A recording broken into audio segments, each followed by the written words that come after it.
Hey there! Welcome back to Eastern Pennsylvania. I'm here for a while trying to find things to do.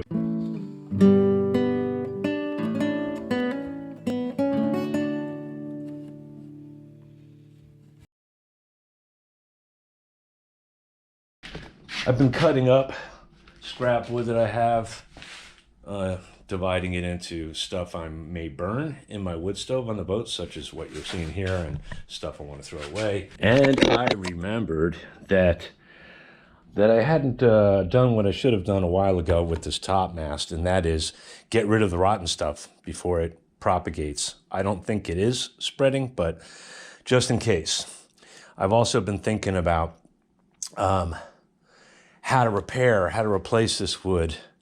I've got to remove all the rot and get a better idea. What I may have to do, you can see how it's made, right? These are just cheek pieces that went on here. There's a metal thing I gotta take off there.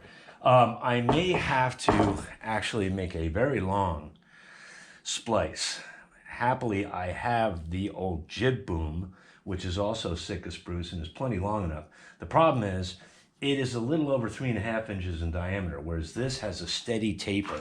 By the time we get down here, it's about 4. It doesn't have to be 4. I have made this decision. I've decided it doesn't have to be 4. It comes to about 3.5 up here. If I graft up to here, I can sort of recontour everything, and that'll work pretty well. As far as the hatch combing goes, I gotta finish repairing the deck before I even make that. But I've also finally made up my mind what I'm gonna make it out of. I think I'm gonna use good marine ply. I saw some on Marketplace. It's just what I need. The price is right. It's the really good tropical hardwood stuff.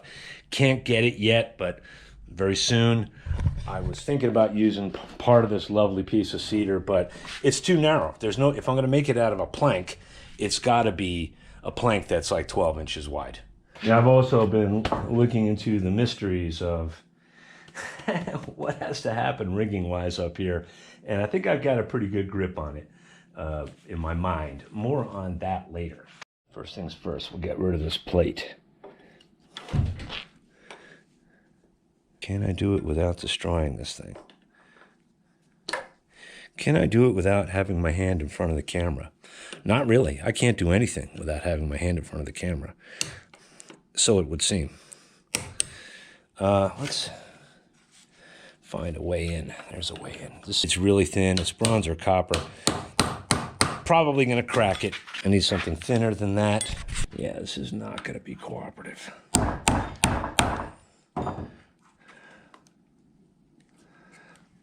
You know what? There are many nails in this thing, many brads. I don't know if I really want to take the time it's going to take to get this little piece of copper or whatever it is off of here in one piece. Despite the rot, they are all holding very, very well. It just will not come out. But is it more trouble? I still have to extract all the nails, I guess, although I don't know.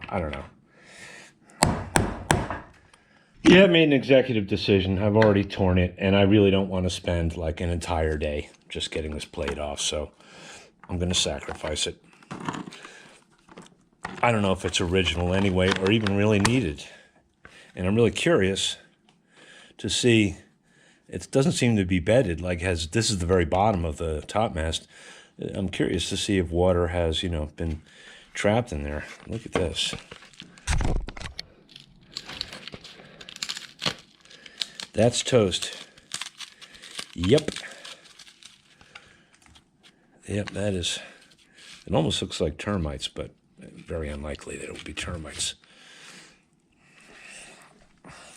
Gotta save that. Whoa.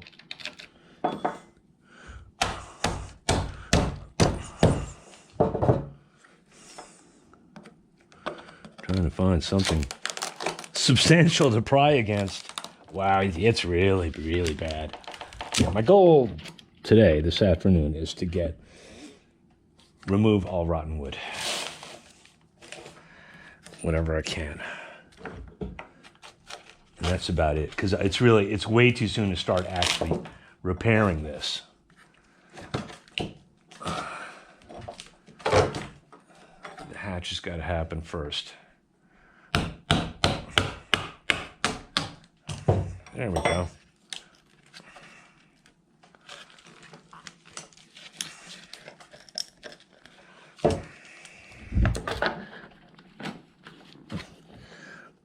Yeah, this is definitely bronze, not copper. It is pretty tough stuff, even though it's thin. And more of the same. Not quite as bad, but bad. I don't know if there was ever glue in here. I guess there had to be. There's no fasteners. Yeah, these are, look what I would have been up against. Those darn ring nails again. These look like copper ring nails. All right, I see now that I've got both of the sort of cheeks off of here. I see now that this is made differently than I thought it was. And I'm really not sure why. This is not a solid piece. I don't know if there's a seam here too. It looks like there is. Weird. Huh. I'm going to do it differently. I got to take, actually, if I use these, I don't need to take measurements. If I save these pieces, yeah, that'll give me the layout I need. This slot is for the fid, which is just a blade of teak that goes in here and rests against the cross trees, or technically the hounds, keeps it from falling. And this hole is for the heel rope that you use to haul it up and down. Oh yeah. Because this was made of so many pieces, I think that's what made it vulnerable to rot. There became gaps that water could get into. This whole piece may be laminated. Yeah, I think that's what's going on here. I don't know why I would have assumed it was solid, but yeah, it's a lamination for sure, which should make all of this a little bit easier. Anyway, let me get this off and get cracking on this stuff.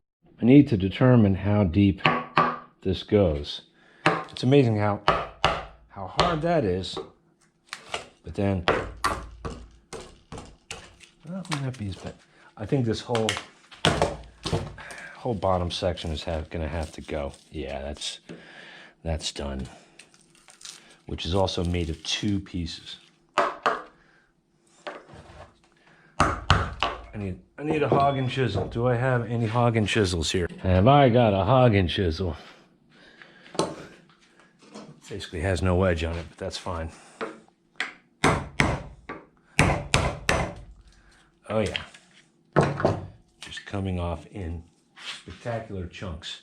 I gotta sweep up anyway later.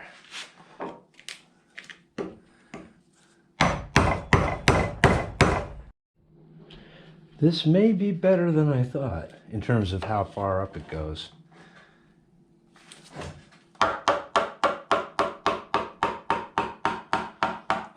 I hear the note changing only because it's tapering. I don't hear a voice like, well, even here. I mean, but under all this finish, you wouldn't hear that. So I don't know. It's deceptive because that sounds good. It is not good.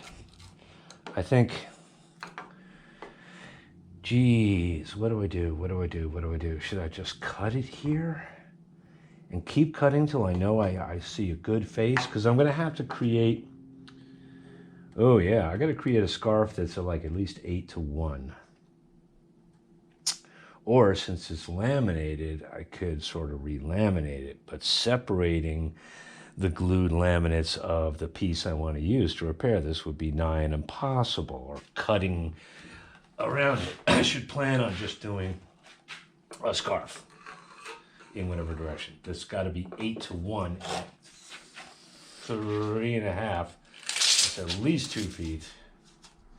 Oof. Ooh. Okay. So I'm going to cut it. I'm just going to cut it off here and see what I got. Yep. See what I got. and I'll keep cutting up.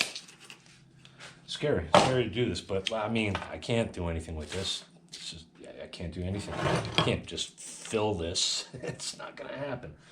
I need to use the compound miter saw, which is over there. I gotta move it over here.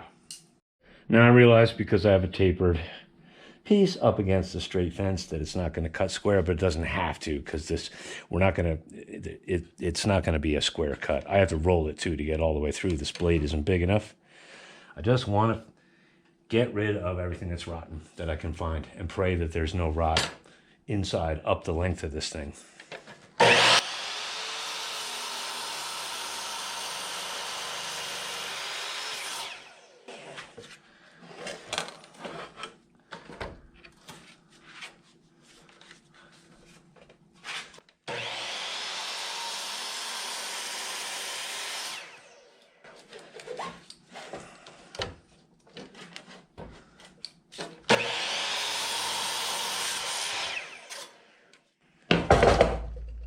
All right, that looks pretty good.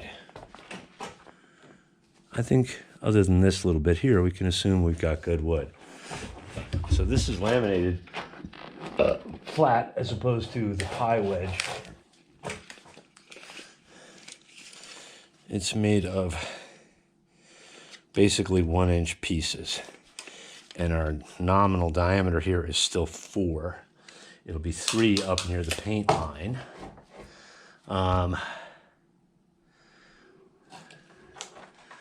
Yeah, my new piece, what I'll have to do is after I make my scarf,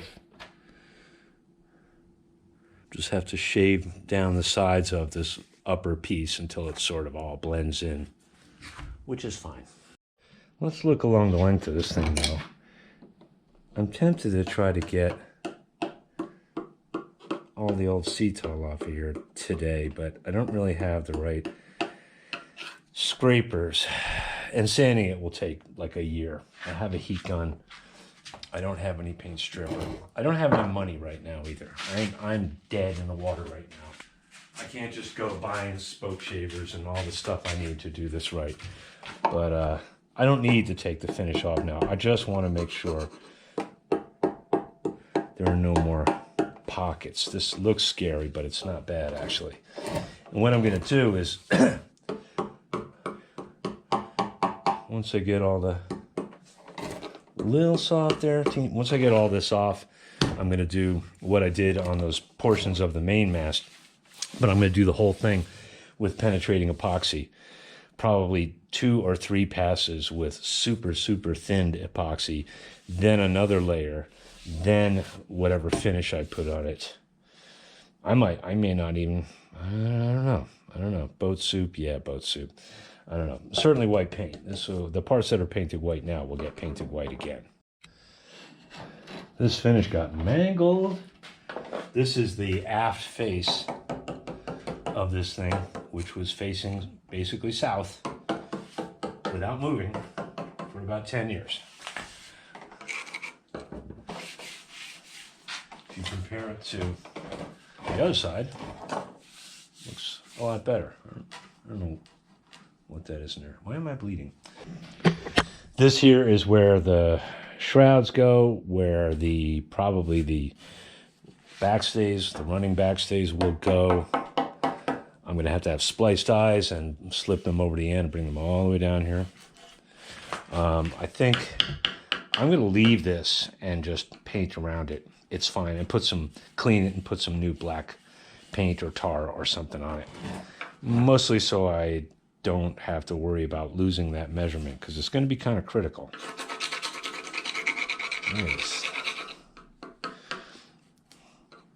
Some hardware. I think I know what too. It's impossible to explain right now, but I think I know what did that. The rest of this looks good.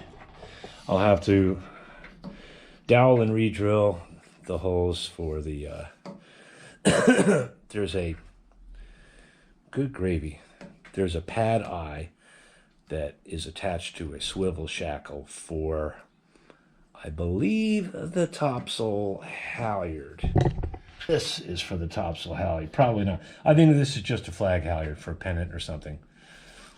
Or it certainly could be. I'm pretty sure if the top of the topsail goes here, it won't be too low. As far as my new forestay goes, which will probably be, is going to be the diarchy forestay, I think that's going to live here. Why? There was nothing up here when I got the boat. There was no forestay attached. I don't know. There's no sign that there was ever, cordage living on here, really. But this is a logical place for it. We got an idea of what we're up against here. I think it's going to be relatively straightforward. I'm going to put this back up in the rack out of harm's way and continue with whatever it is, cutting up scraps or whatever I'm doing in here.